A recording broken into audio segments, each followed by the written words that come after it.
Oke, malam ini kita akan membahas tentang cahaya dan alat optik.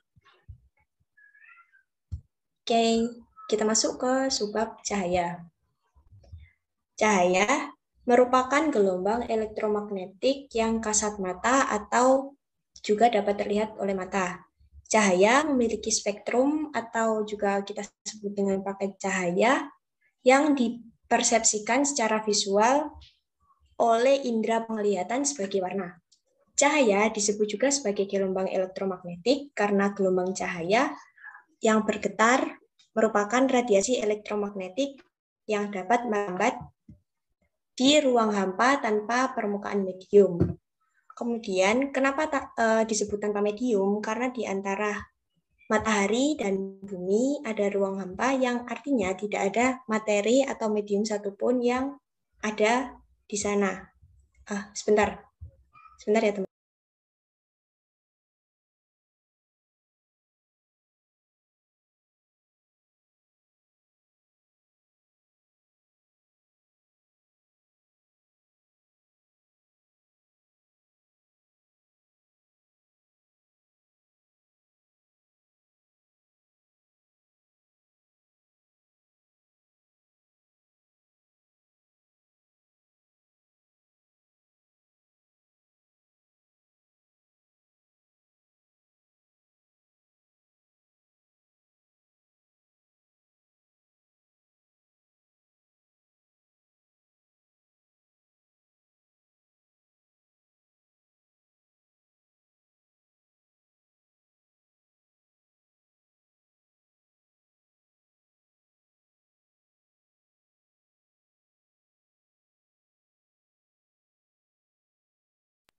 Oke, mohon maaf teman-teman, kita lanjut ya.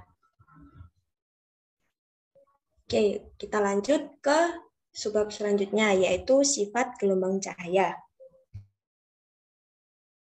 Untuk sifat gelombang cahaya sendiri, yang pertama yaitu merambat lurus. Sifat cahaya yang satu ini merupakan sifat cahaya yang paling umum dan paling mudah kita temukan. Karena secara alami cahaya itu akan memiliki arah rambatan yang lurus. Kemudian sifat gelombang cahaya yang kedua yakni dapat dipantulkan atau kita sebut juga dengan refleksi. Bentuk pantulannya akan berbeda tergantung dengan bidang yang dipantulkan. Berdasarkan bentuk pantulannya, maka jenis pemantulan dapat dibagi menjadi dua, yaitu pemantulan teratur dan pemantulan baur. Untuk permukaan datar, seperti cermin, maka cahaya yang akan dipantulkan itu seutuhnya, jadi termasuk pemantulan teratur. Kemudian untuk pemantulan baur sendiri itu ketika cahaya dipantulkan di permukaan yang tidak rata. Contohnya dipantulkan di permukaan batu, maka cahaya yang akan terpantul itu akan membaur seperti itu. Kemudian untuk sifat gelombang cahaya yang selanjutnya yaitu dapat dibiaskan atau refraksi. Refraksi sendiri merupakan perubahan arah cahaya yang datang merambat dari medium satu ke medium yang lain. Pembiasan biasanya terjadi karena adanya perbedaan indeks bias. Kemudian besarnya perubahan arah yang dihasilkan itu bergantung terhadap indeks bias kedua medium. Kemudian untuk sifat gelombang cahaya yang keempat yaitu dapat diuraikan atau dispersi. Dispersi merupakan proses terurainya atau terpisahnya cahaya putih atau cahaya polikromatik menjadi cahaya monokromatik dengan panjang gelombang yang berbeda. Setelah melewati sebuah medan pembias, seperti contohnya prisma. Prisma tersebut terbuat dari bahan gelas bening. Kemudian contoh yang lain itu saat terjadinya pelangi habis hujan. Itu juga contoh ketika gelombang cahaya itu dapat diuraikan. Oke, kita lanjut ke selanjutnya, yaitu sifat gelombang cahaya dapat diserap atau absorpsi. Ketika suatu bahan atau material transparan yang terkena cahaya, maka sebagian energi dari cahaya tersebut akan terdisipasi atau berkurang oleh material atau bahan tersebut menjadi energi panas. Hal ini terjadi secara alami pada mata kita untuk melihat warna di sekitar kita.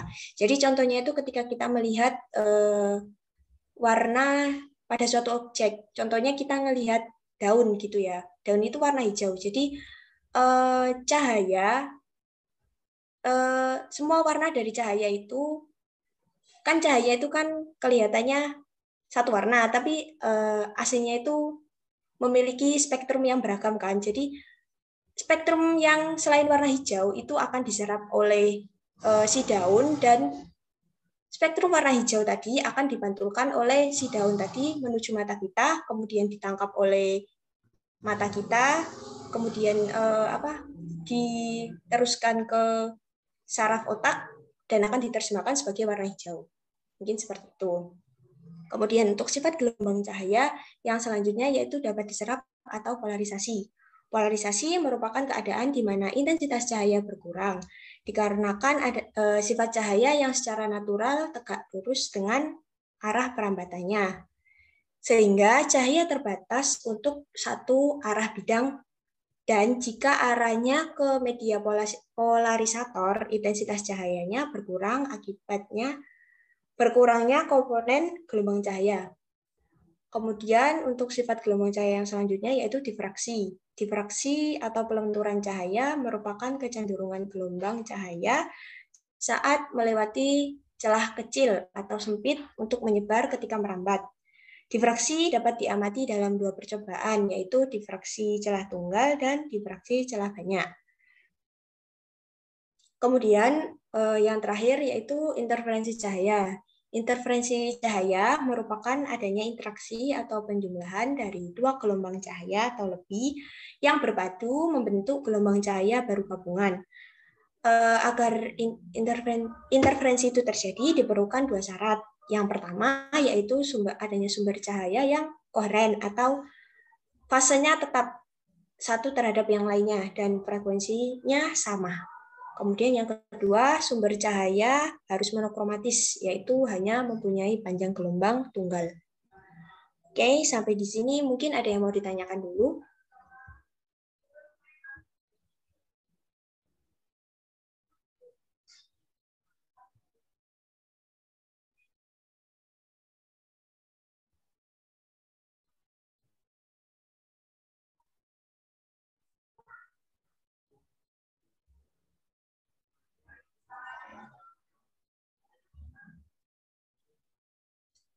Oke, kalau mungkin nggak ada yang ditanyakan, kita bisa lanjut.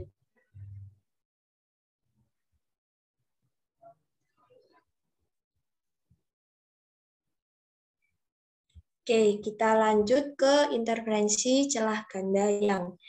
Interferensi memiliki dua sifat yang bertolak belakang, yaitu membangun atau disebut interferensi konstruktif dan merusak atau disebut juga interferensi destruktif. Akibat dari sifat ini, interferensi cahaya memiliki dua pola, yaitu pola terang dan pola gelap. Untuk pola terang sendiri dihasilkan karena superposisi yang konstruktif atau saling menguatkan. Dan untuk pola gelap sendiri dihasilkan karena superposisi yang destruktif atau saling melemahkan. Kemudian dalam interferensi celah ganda yang terdapat dua persamaan, yaitu persamaan untuk interferensi maksimum atau pola terang bisa dicari dengan rumus P sama dengan N lambda L per D, dan persamaan untuk interferensi minimum di P pola gelap yaitu D P per L sama dengan dalam kurung 2N-1 dikali setengah lambda. Dengan P merupakan jarak dari garis gelap ke terang pusat, kemudian D merupakan jarak antara dua celah, L merupakan jarak celah ke layar, lambda merupakan panjang gelombang cahaya, N merupakan order interferensi, yakni 1, 2, atau 3, dan seterusnya. Mungkin seperti itu. Kemudian kita lanjut ke interferensi pada selaput tipis. Sesuai dengan namanya, interferensi ini terjadi di atas lapisan tipis, contohnya seperti sabun dan minyak. Pada percobaan ini didapatkan bahwa jika sinar monokromatis mengenai lapisan tipis, maka sebagian cahaya tersebut akan dipantulkan dan sebagiannya lagi akan dibiaskan dan kemudian dipantulkan lagi. Kombinasi keduanya akan menyebabkan terjadinya interferensi.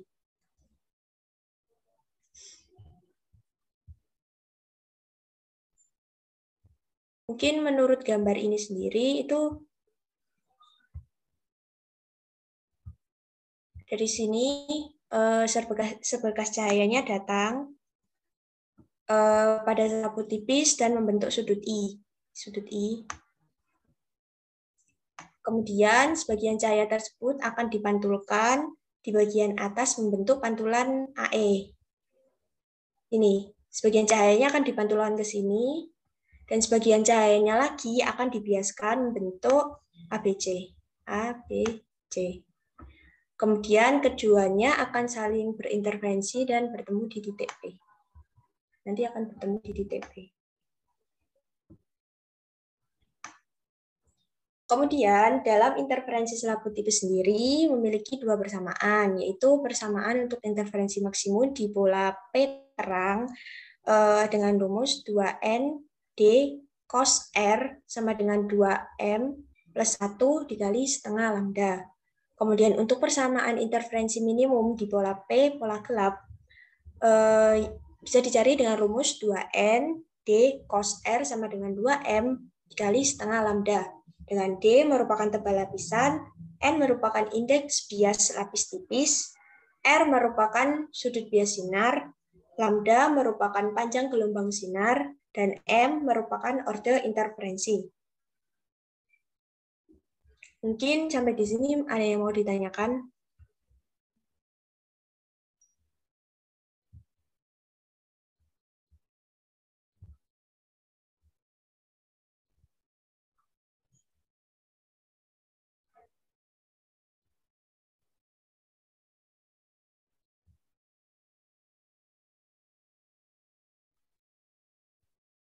Oke, makasih. Oke, kita lanjut ke subbab yang selanjutnya, yakni alat optik.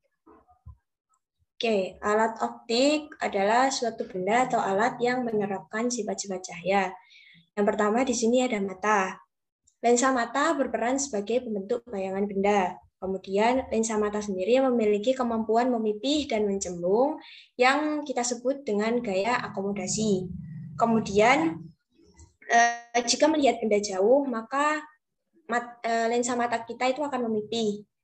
Sedangkan jika melihat benda dekat, maka lensa mata kita akan mencembung.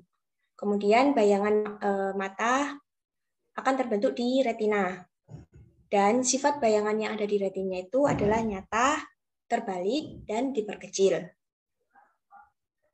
Untuk di sini, untuk jarak titik dekat dan jarak titik jauh pada mata normal itu untuk PP atau punktum proksimum atau jarak titik dekatnya itu 25 cm dan untuk jarak titik jauhnya itu tak terhingga. Kemudian untuk miopi atau mata rabun jauh itu PP-nya 25 cm dan PR-nya kurang dari tak hingga. Kemudian untuk hipermetropi atau rabun dekat sendiri PP-nya lebih dari 25 cm dan PR-nya sama dengan tak hingga.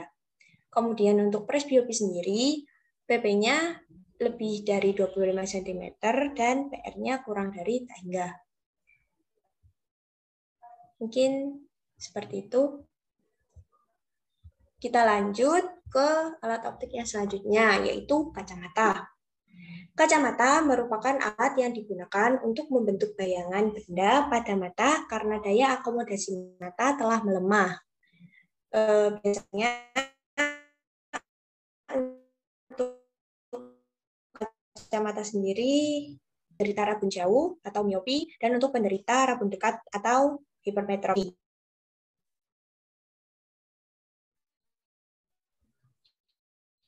Oke.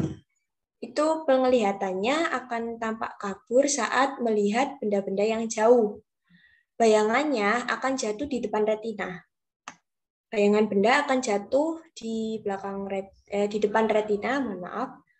Kemudian pada penderita rabun jauh mungkin bisa dibantu dengan kacamata berlensa cekung atau negatif. Untuk mengukur kekuatan lensa sendiri bisa diukur dengan rumus P sama dengan min 100 per PR atau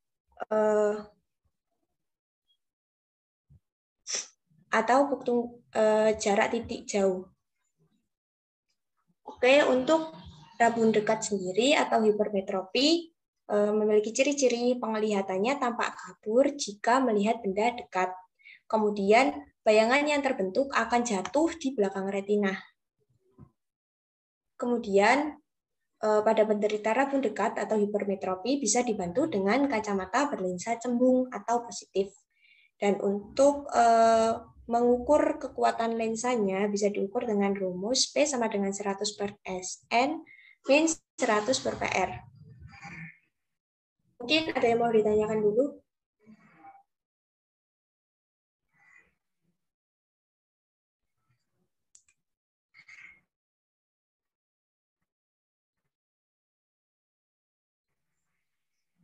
Kalau nggak ada, aku lanjut ke alat optik yang selanjutnya.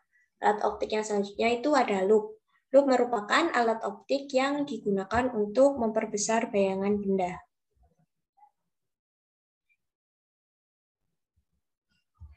Sebentar.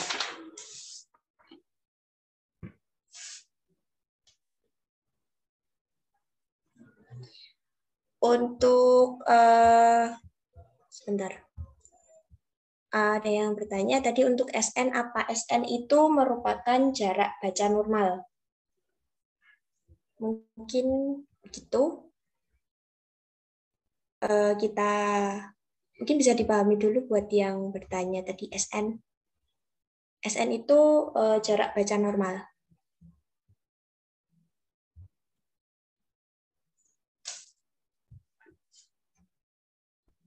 Oke, kita lanjut ya ke loop tadi. Ya, sama-sama. Oke, kita lanjut ke loop. Yang seperti yang aku jelasin tadi, loop merupakan alat optik yang digunakan untuk memperbesar bayangan benda. Untuk ciri-ciri loop sendiri, loop merupakan loop itu menggunakan sebuah lensa cembung. Kemudian, bayangan yang akan dihasilkan bersifat tegak, maya, dan diperbesar. Kemudian, untuk mengukur perbesaran bayangan pada loop, itu bisa dicari dengan rumus ini. Untuk mata tanpa akomodasi, untuk mencari perbesaran bayangannya, kita bisa menggunakan rumus M sama dengan PP per F. Kemudian untuk mata berakomodasi maksimal, itu bisa kita cari dengan rumus M sama dengan PP per F plus 1. Untuk mata berakomodasi berjarak S, X maksud saya, dapat dicari dengan rumus M sama dengan PP per F plus PP per X, di mana PP merupakan jarak titik dekat, M merupakan perbesaran bayangan, dan F merupakan jarak fokus loop. Kemudian, untuk alat optik selanjutnya yaitu mikroskop. Mikroskop adalah alat optik yang berfungsi untuk memperbesar bayangan benda yang sangat kecil. Untuk ciri-cirinya sendiri, mikroskop terdiri dari dua lensa cembung. Lensa cembung yang berada di dekat benda atau objek itu kita sebut dengan lensa objektif. Kemudian untuk lensa cembung yang berada di dekat mata itu disebut dengan lensa okuler. Benda akan terletak di antara FOB dan 2 FOB. Kemudian bayangan akhir yang akan terbentuk oleh mikroskop itu bersifat maya, terbalik, dan diperbesar. Untuk rumus mencari sebentar.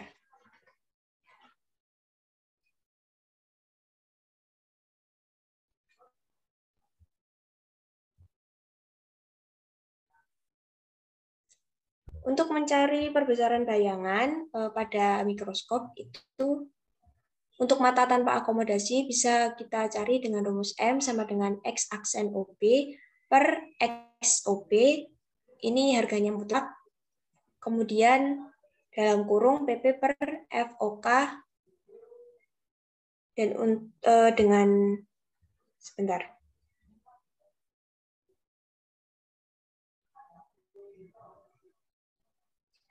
Oke.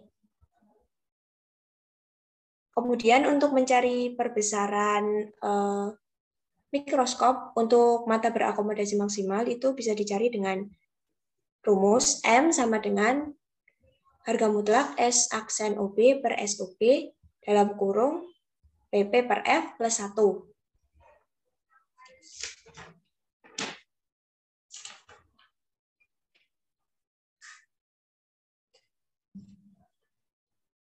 Oke. Mungkin ada yang mau ditanyakan?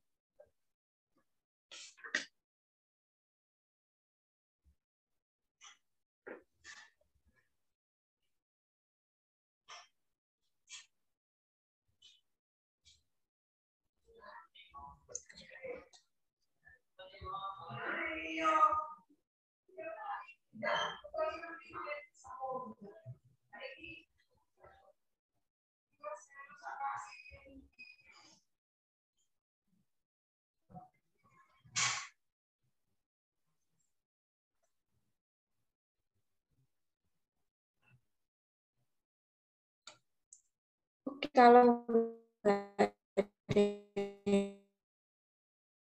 yang ditanyakan kita yakni alat optik ya berupa teropong. Oke, untuk di sini ada 3 jenis teropong, yaitu teropong bumi, teropong bintang, dan teropong panggung. Untuk teropong bumi sendiri, perbesaran angularnya bisa kita cari dengan rumus M sama dengan FOB per FOK harga mutlak. Kemudian untuk panjang teropongnya sendiri bisa kita cari dengan rumus D sama dengan SOP plus 4FP plus FOK.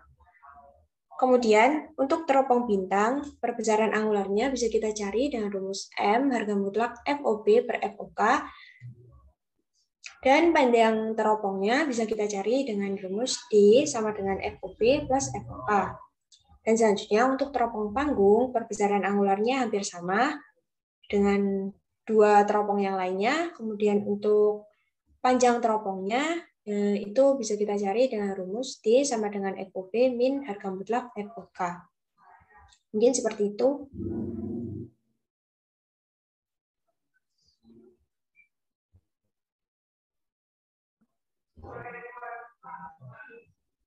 Mungkin dari alat-alat optik yang tadi ada yang mau ditanyain dulu nggak?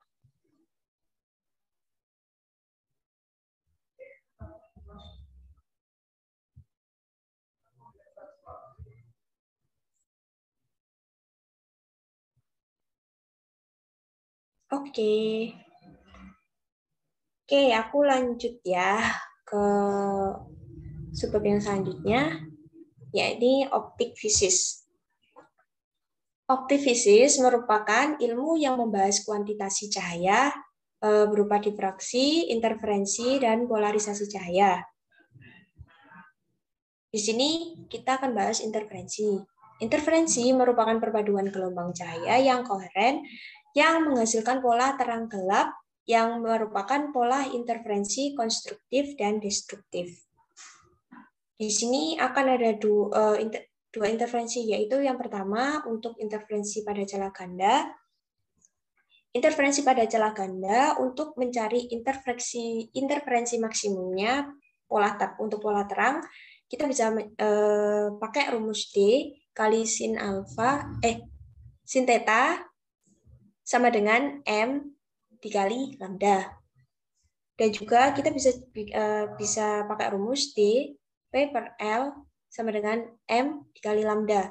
Dengan D merupakan jarak kedua sumber celah, kemudian P merupakan jarak garis terang pusat, kemudian L merupakan jarak layer ke sumber cahaya, kemudian untuk lambda sendiri merupakan panjang gelombang, M merupakan orde atau nomor terang, setelah theta merupakan sudut, dan M merupakan M itu bisa ordenya itu 0, dimulai dari 0, 1, 2, dan 3, kemudian dan seterusnya. Kemudian yang kedua, dari interferensi celah ganda sendiri, untuk mencari interferensi minimum pola gelap, bisa pakai rumus D dikali sin theta sama dengan M min setengah dikali lambda. Atau kita bisa pakai rumus juga D P per L sama dengan M min setengah dikali lambda. Mungkin begitu untuk interferensi celah ganda. Ada yang mau ditanyain dulu nggak?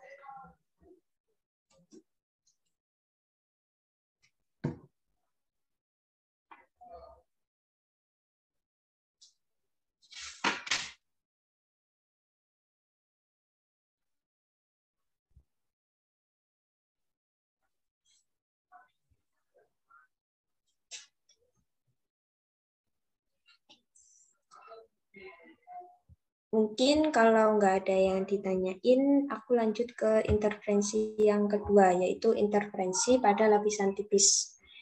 Interferensi yang terjadi pada lapisan tipis, seperti minyak atau sabun. Ini sabun ya. Interferensi ini disebabkan adanya beda pintasan antara cahaya yang terpantul dari atas selaput tipis dengan cahaya yang terpantul dari bawah selaput tipis. Di sini untuk mencari interferensi maksimum pola terang, kita bisa pakai rumus 2N dikali D cos R sama dengan M min setengah dikali lambda. Kemudian untuk interferensi minimum pola gelap, kita bisa pakai rumus M dikali lambda. Dengan N merupakan indeks bias lapisan tipis, D merupakan tebal lapisan tipis, R merupakan sudut bias, dan M merupakan orde yang dimulai dari 1, 2, dan 3, dan seterusnya. Selanjutnya yaitu difraksi. Difraksi merupakan pelenturan atau penyebaran gelombang cahaya ketika melintas celah sempit atau ujung penghalang. Difraksi akan mengakibatkan cahaya yang menghasilkan pola terang gelap. Di sini ada difraksi celah tunggal. Pada difraksi celah tunggal yang melenturkan cahaya adalah satu buah celah. Jadi cuma ada satu, celahnya itu cuma ada satu. Kemudian di sini untuk mencari difraksi maksimum untuk pola terang, kita bisa pakai rumus D dikali sin theta sama dengan M min setengah kali lambda. Atau kita bisa pakai juga D dikali P per L sama dengan M min setengah dikali lambda. Kemudian untuk mencari difraksi minimum pola gelap, kita bisa pakai rumus D dikali sin theta sama dengan M dikali lambda, atau kita bisa pakai juga rumus D dikali P per L sama dengan M dikali lambda.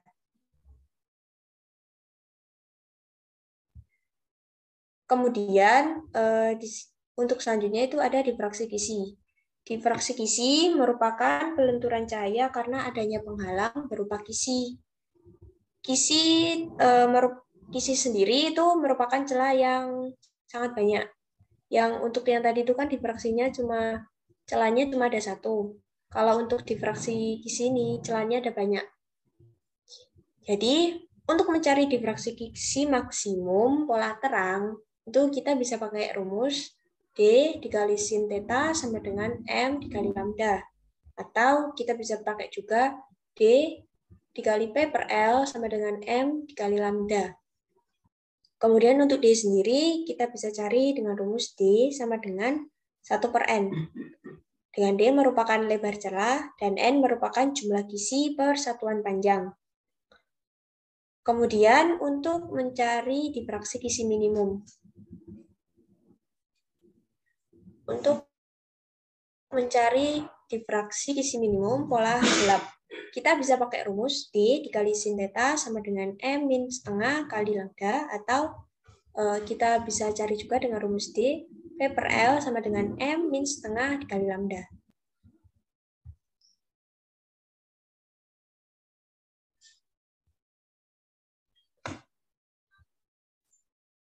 Untuk selanjutnya kita bahas tentang polarisasi.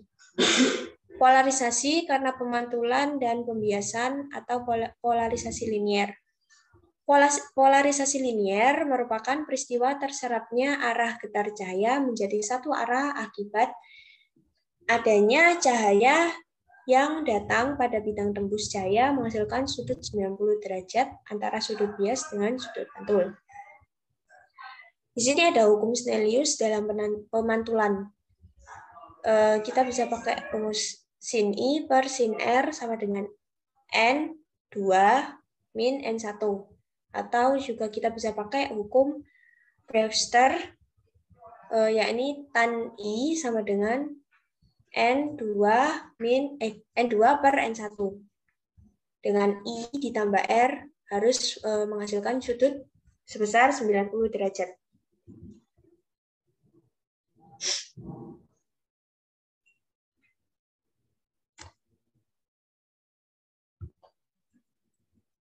Kemudian selanjutnya itu polarisasi karena adanya penyerapan atau absorpsi selektif. Polarisasi karena adanya absorpsi selektif merupakan peristiwa terserapnya sebagian arah getar cahaya karena melewati beberapa celah.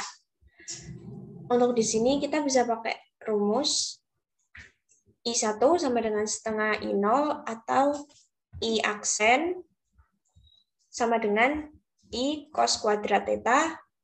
Kemudian dari rumus tersebut kita bisa turunkan sehingga kita dapatkan I2 sama dengan I1 cos kuadrat theta sama dengan setengah I0 cos kuadrat theta. Dengan I aksen merupakan intensitas cahaya setelah melewati polarisator. Kemudian I0 merupakan intensitas awal. Theta merupakan sudut yang terbentuk antara dua polarisator. Dan I1 merupakan intensitas cahaya setelah melewati polarisator 1.